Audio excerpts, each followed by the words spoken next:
Alright guys, we are going to do number 28. Let's get this started. So, I encourage you guys to pause this video to get this problem shot. Presuming you pause this video and get this problem shot, Alright, so a particle moves along the x-axis in its position is given by the equation. So this is pretty nice actually. They don't put the units and neither am I. So I'm just going to pretend that the units are not there. So when we solve it, we'll put the units in the end.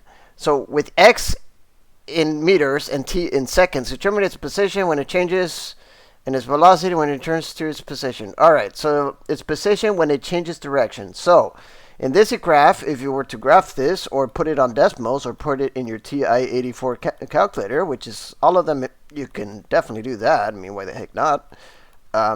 When t equals 0, starts at 2, and at some t, it's going to go 0. So the graph is going to look something like this.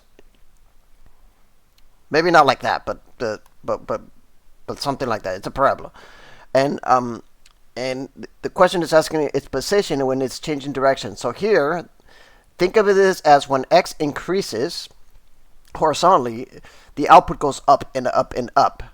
Except for at this point, when the velocity at the output doesn't change momentarily, and then afterwards it goes down, down, down. That's because this whole parabola, when you take the derivative twice, so d square x over dt square, or if you take the derivative of this, and then you have this equation, which is the change of position over the change of interval, which is what we call velocity.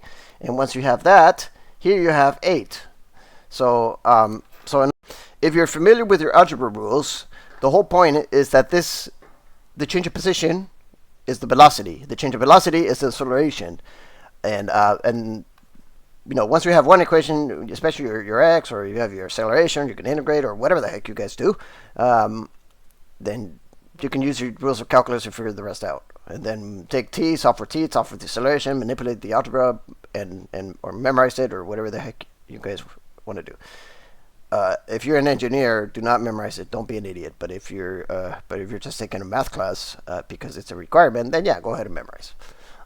Then that's all right. Its position changes when its direction and its velocity when it what? Its position when it changes direction. Okay, so just ignore the and part. So that's another way of saying what is the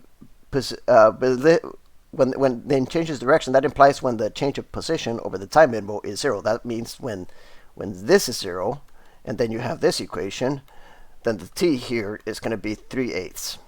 There we go. See? And I'm going to put seconds. I'm going to put the units when I put my answers. There we go. See?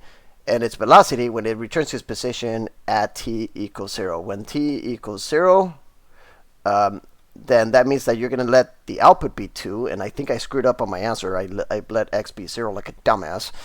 But that's all right. But when it's t is 0, that means that it's at 2. So that's another way of saying 2 meters equals 2 meters plus 3 meters per second times t minus 4 divided meters per second squared times t squared. Realistically, you technically would not leave off the units, but whatever. So so now you're going to have this equation, 3t minus t squared, and I guess I can solve this. So to factor out the t, you have 3 minus a t. There you go, 3 seconds. So at 3 seconds, that's when the output here, and we can verify this. Oh, that was a fail. All right, let's try this again. All right, so when here you have 3t minus 4t squared. So here you factor out the t, and then you'd be left with 3 minus 3/4 of t.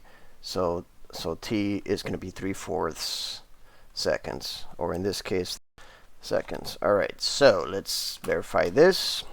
So I'm going to put x equals 2 plus 3 times 3/4 minus 4 times 3/4 square. So 2 plus 9/4, whatever that is. Here I'm going to take off, that's 4 square, but this is a fourth, but I'm going to make the denominator the same. So that would be 4. That would be 9, basically 9/4. So hey, look, it's a 2. There we go. Yeah. So there we go, folks. I'm not sure why this is blue. I guess people are dumbasses as well. So at 2 seconds, at 0.75 seconds, you find out where x is 2. And that's all.